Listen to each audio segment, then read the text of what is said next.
What if I told you the 1980s didn't just change science fiction? They rewired pop culture, hijacked our dreams, and pretty much predicted the world you're living in right now. These weren't just movies. They were blueprints, warnings, and sometimes wild prophecies. Do you ever stop and wonder how we got from Cold War paranoia and arcades to a universe where tech runs everything? Stick around, because some of these films didn't just imagine the future, they dragged us there, whether we were ready or not. Blade Runner 1982. Let's kick off with a movie that nearly broke Hollywood and remade the future in its own neon-soaked, rain-splattered image. Blade Runner was a box office underdog, misunderstood by critics, and butchered by executives. So why is it now the gold standard for sci-fi aesthetics? Ridley Scott turned Philip K. Dick's novel into a fever dream of city lights, towering pyramids, and grimy streets where nobody sleeps and nobody trusts anyone. Every shot oozes atmosphere, from the choking fog to the haunted eyes of Harrison Ford's Rick Deckard. What sets Blade Runner apart isn't just its look, it's the mood. This is a world where humanity is blurry, empathy is currency, and even memories can be faked. The replicants aren't just robots, they're tragic outsiders fighting for more time, more meaning, more soul. That infamous Tears and Rain monologue, Rutger Hauer improvised it, and people still quote it 40 years later. The movie tanked at first, only to return with a vengeance in director's cuts, midnight screenings, and endless homages. Look around, every cyberpunk video game, tech noir novel, and even cityscape owes something to Blade Runner. It wasn't just ahead of its time, it's still ahead of ours. The Empire Strikes Back, 1980. You thought Star Wars was big? The Empire Strikes Back took the galaxy and ripped up the rulebook. No one was ready for how dark, dangerous, and downright bold this sequel would be. It dared to end on a downbeat, leaving heroes in ruins and villains gloating. Darth Vader doesn't just menace, he breaks the mold, revealing truths that sent audiences reeling and kept playground debates raging for decades. Empire isn't just the middle chapter, it's where the Star Wars universe grew up. Gone are the simple good versus evil lines. Here, you get betrayal, self-doubt, impossible choices, and that legendary twist. The Battle of Hoth set a new bar for action, while Yoda's swamp-side philosophy lessons turned sci-fi into myth. Irvin Kershner's direction made the characters feel real, raw, and wounded. Without Empire, there's no complex Skywalker saga, no redemption arcs, no weight behind the battles. Every blockbuster that aims for gritty or epic owes a debt here. The Empire Strikes Back is the reason sequels try to outdo themselves and rarely come close. The Terminator 1984, sometimes a low-budget, midnight oil thriller, crashes into the mainstream and leaves a crater. That's The Terminator, James Cameron's nightmare about unstoppable machines chasing a waitress through 1980s Los Angeles, was shot fast, cheap, and dirty, and it changed everything. Arnold Schwarzenegger's killer cyborg is pure nightmare fuel, silent and relentless. Linda Hamilton's Sarah Connor, she starts scared, then turns into the kind of hero who makes history. What's wild is how much The Terminator got right. It warned about runaway tech, surveillance, and the thin line between creator and destroyer. Cameron's future shock vision is all sweat, steel, and pulse-pounding tension. The movie barely slows down for breath, racing from one chase to the next, each scene tighter and scarier than the last. This film didn't just launch a franchise. It gave us the definitive time travel paradox, the scariest catchphrase in movie history, and a blueprint for every machines take over story that followed. The Terminator proved that science fiction could be raw, relentless, and deeply personal, all on a shoestring budget. Suddenly, everyone wanted to see what was waiting in the dark. Back to the Future 1985. Nobody saw this one coming. A time travel comedy with skateboards, DeLoreans, and enough paradoxes to make Einstein dizzy. Back to the Future is pure, pedal-to-the-metal fun, but underneath the laughs, it's a razor-sharp look at family, fate, and the weird ways we repeat ourselves. Michael J. Fox's Marty McFly is the ultimate 80s kid, cool under pressure, fast on his feet, and just trying to survive his own high school with his future on the line. Director Robert Zemeckis and writer Bob Gale packed every scene with running gags, clever setups, and jaw-dropping payoffs. Christopher Lloyd's Doc Brown became everyone's favorite mad genius, and the DeLorean time machine instantly iconic. But what really lands is the heart, how the movie spins wild sci-fi shenanigans into relatable moments about second chances, regret, and daring to change. Back to the Future didn't just popularize time travel, it made it cool, funny, and weirdly profound. The ripple effect is everywhere, from cartoons to comics and even modern blockbuster storytelling. It's not just a ride through time, it's a lesson in making every second count. Aliens 1986. How do you follow up a horror classic like Alien? If you're James Cameron, you throw out the rulebook, double the monsters, and crank the action up to 11. Aliens isn't just a sequel, it's a reinvention. Gone is the slow-burning dread. Now it's all chaos, claustrophobia, and a squad of doomed Marines dropped into the jaws of terror. Sigourney Weaver's Ripley transforms from survivor to action legend, outgunning soldiers, outsmarting creatures, and delivering one of the most quoted lines in movie history. Cameron balances pulse-pounding set pieces with a surprisingly raw story about trauma, motherhood, and trust. Every flamethrower blast and ventilation shaft chase feels earned, not just bigger for the sake of it. Aliens changed the playbook for sci-fi, action, and female heroes. The film's look, feel, and relentless pace inspired games, comics, and just about every movie where ordinary people face impossible odds. This isn't just a war movie with bugs. It's a masterclass in turning fear into firepower and turning sequels into something that matters. E.T. the Extraterrestrial, 1982. Forget everything you think you know about alien invasion movies. E.T. flipped the script with one glowing finger. Spielberg didn't show us monsters or world-ending destruction. Instead, he brought the universe into a California suburb and made us root for a lost little alien who just wanted to go home. It's easy to forget how radical that was at the time. E.T. is as much about loneliness as it is about spaceships. Henry Thomas's Elliot is a kid with divorced parents, bullied at school, and desperate for connection. When he meets E.T., their friendship becomes a lifeline, a kind of secret rebellion against a world that doesn't listen. Spielberg fills every frame with nostalgia, bikes, Halloween, backyard adventures, but he also makes the government scary, the grown-ups clueless, and the emotions gigantic. The film became a box office phenomenon, outgrossing everything that came before it. Suddenly, everyone was phoning home, and the world believed that a wrinkly alien could break your heart. E.T. humanized sci-fi. It made empathy the most important special effect, and it inspired a million imitators who never quite captured that mix of wonder and sadness.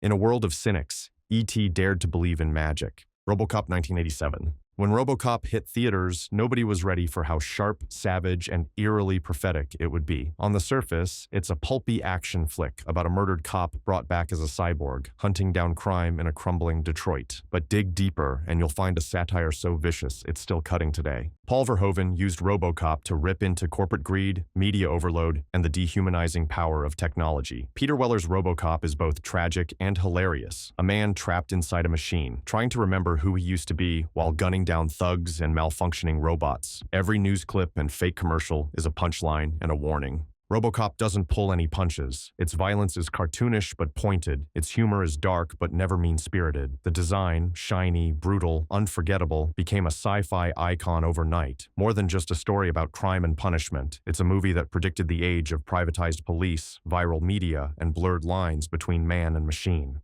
Decades later, we're still catching up to its vision. Dead or alive, RoboCop's here to stay. The Thing 1982. Trust no one.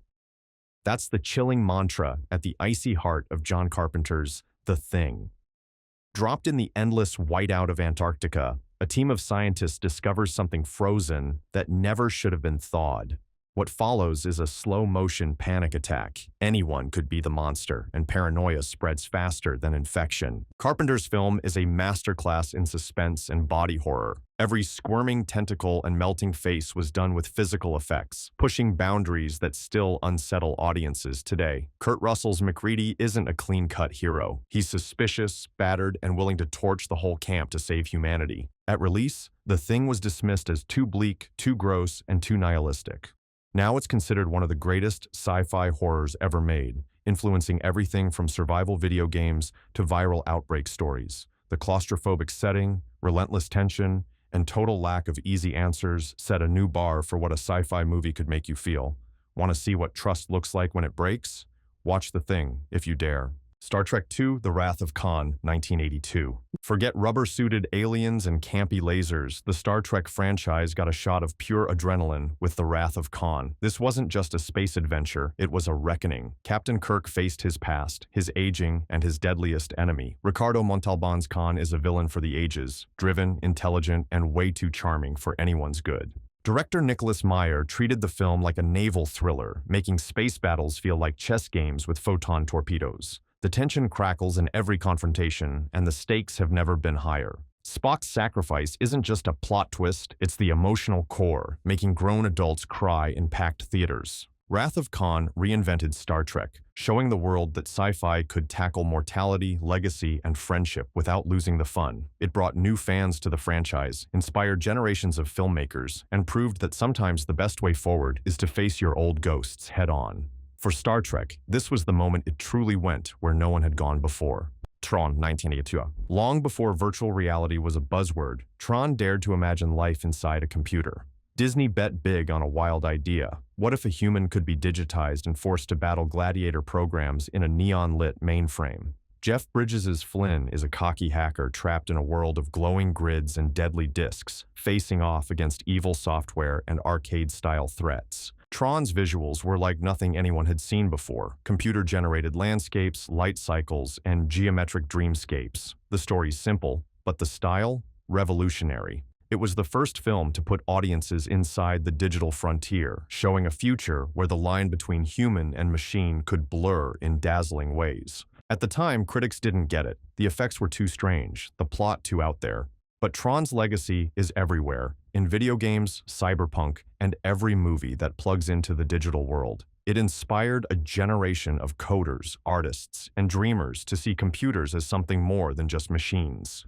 Today, Tron looks less like fantasy and more like a prophecy waiting to be fulfilled. Akira 1988. If you think animation is just for kids, Akira will snap you out of that illusion fast. This Japanese masterpiece crash-landed into the global consciousness and changed what people thought science fiction and animation could do.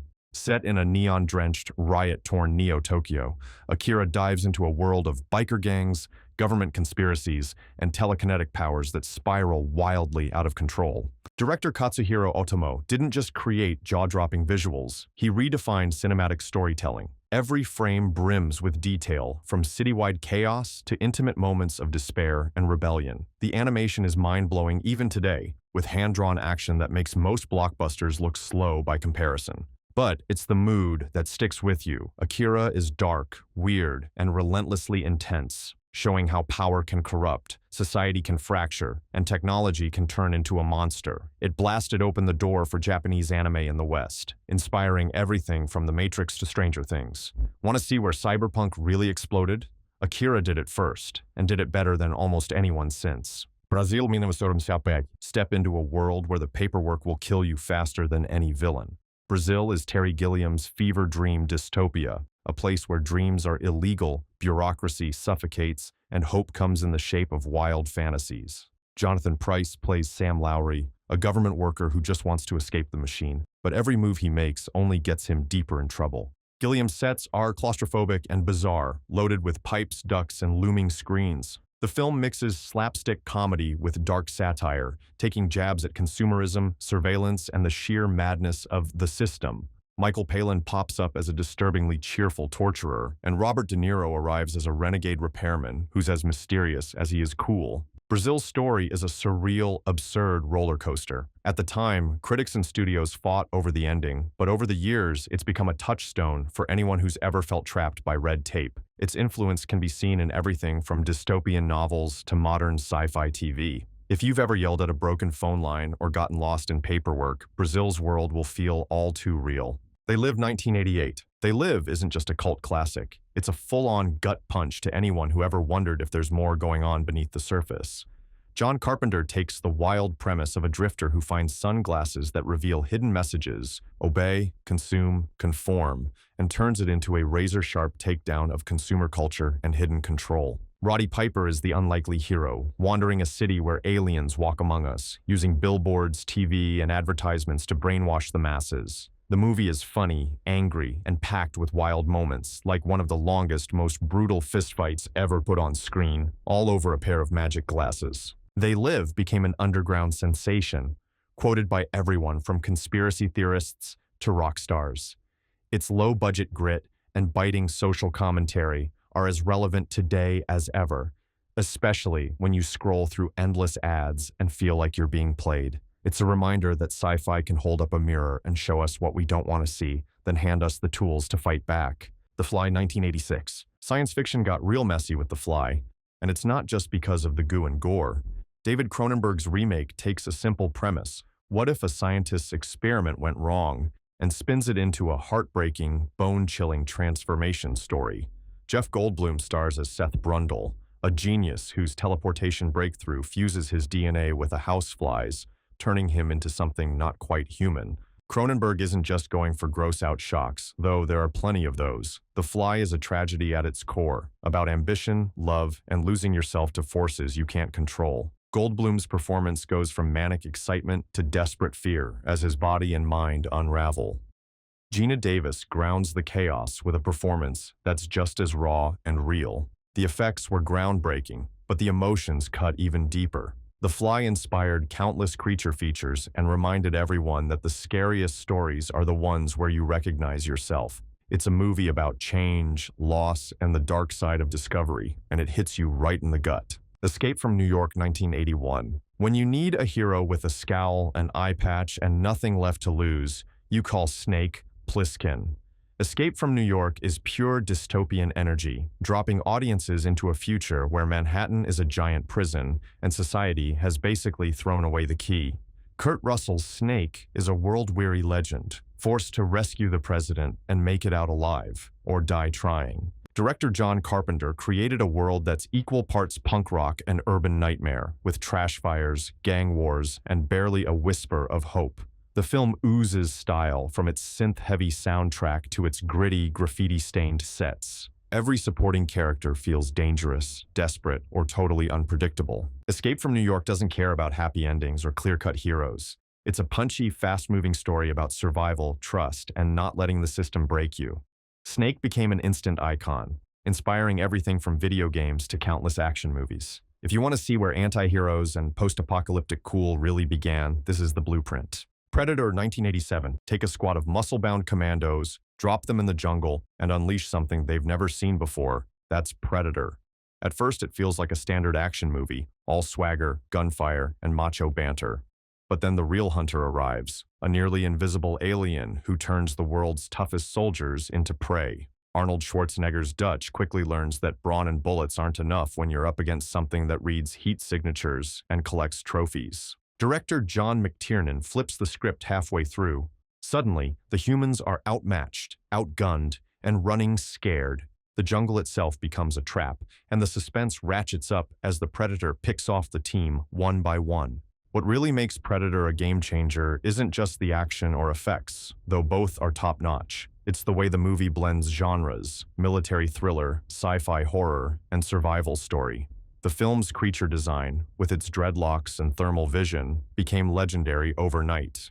Decades later, "If it bleeds, we can kill it," is still quoted everywhere. Predator set the standard for monster movies and reminded us all, you never know what's watching from the trees. Scanners 1981. Mind over matter? In Scanners, it's more like mind over everything. David Cronenberg's cult classic explodes, sometimes literally the idea of psychic powers. In this world, scanners can control minds, cause pain, and even make heads pop with a stare. Stephen Lack plays a lost soul learning he's part of a secret war, while Michael Ironside chews scenery as the most menacing telepath ever put on screen. Cronenberg cranks up the paranoia and corporate intrigue, crafting a story that's equal parts thriller and philosophical brain-bender. The infamous head-exploding scene is so shocking it's become legend, but it's not just about gore. Scanners digs into fear, manipulation, and the danger of letting power go unchecked. The film's lo-fi style only makes it more unnerving, with gritty locations and synth-heavy music that burrows under your skin. Scanners didn't just scare audiences, it helped launch a wave of psychic thrillers and cemented Cronenberg's reputation as the king of body horror. If you want your sci-fi with a dose of real unease, this is where to start. The Abyss, 1989. James Cameron took sci-fi underwater and turned the ocean into the most alien world imaginable with The Abyss. It's not just a technical triumph, it's a nerve-wracking, emotional plunge into the unknown. Ed Harris leads a deep-sea crew called in to rescue a sunken sub, only to discover something luminous, intelligent, and not entirely human lurking in the inky depths. The real magic here is the combination of Cold War tension, claustrophobic danger, and genuine wonder. The film's special effects were groundbreaking, especially the liquid water creature that wowed audiences long before computer graphics became the norm. The story keeps twisting: sabotage, disaster, and the ultimate question: what would we do if we actually made contact with another intelligence? What holds it all together is the raw humanity. You feel every gasp for air, every desperate attempt to survive, and every flash of awe. The Abyss showed that sci-fi could still surprise us, blending spectacle with soul. After this, no one ever looked at the ocean, or each other, the same way again. Starman 1984. What if an alien landed on Earth and wasn't here to conquer, but to learn about love, loss, and what it means to be human? That's the heart of John Carpenter's Starman. Jeff Bridges plays an extraterrestrial who crash lands in the Midwest, takes the form of a widow's late husband, and embarks on a cross-country journey with her. What starts as fear and confusion slowly transforms into a gentle, bittersweet romance. Carpenter trades his usual thrills for warmth and wonder, creating a road movie that's all about connection across language, species, and heartbreak. Bridges is incredible, channeling curiosity and innocence without ever playing it for cheap laughs. Karen Allen grounds the film with raw emotion, making every scene feel honest and earned. Starman quietly flipped expectations about what sci-fi could be. It's not just about strange worlds or scary visitors, but about empathy and understanding. The film earned Bridges an Oscar nomination and inspired a TV spin-off, but its true legacy is the way it made audiences believe that the real alien thing isn't technology, it's learning to open your heart. Videodrome 1983. Plug in, tune out, and watch your reality get twisted. Videodrome is David Cronenberg at his most mind-bending. James Woods stars as a TV executive searching for the next big thing in underground programming, only to stumble upon a mysterious broadcast that starts messing with his mind and body. Videodrome blurs the line between the screen and the real world, making you question what you're seeing, who's in control, and what happens when technology crawls under your skin. The film is packed with surreal effects, pulsing screens, shifting realities, and transformations that are as disturbing as they are unforgettable. Cronenberg's take is both warning and prophecy. In a world obsessed with screens, how much are we willing to give up for entertainment? Videodrome didn't make a fortune at the box office, but its influence is everywhere, from cyberpunk to social commentary on the digital age. It's a movie that dares you to watch, and then asks if you can ever look away. Which of these sci-fi shockwaves from the 80s rewired your brain or changed the way you see the future? Let's argue it out in the comments, your favorites, your hot takes, your what did we miss moments. Hit subscribe for more bold lists and deep dives. The future isn't written yet, but with movies like these, who needs a map?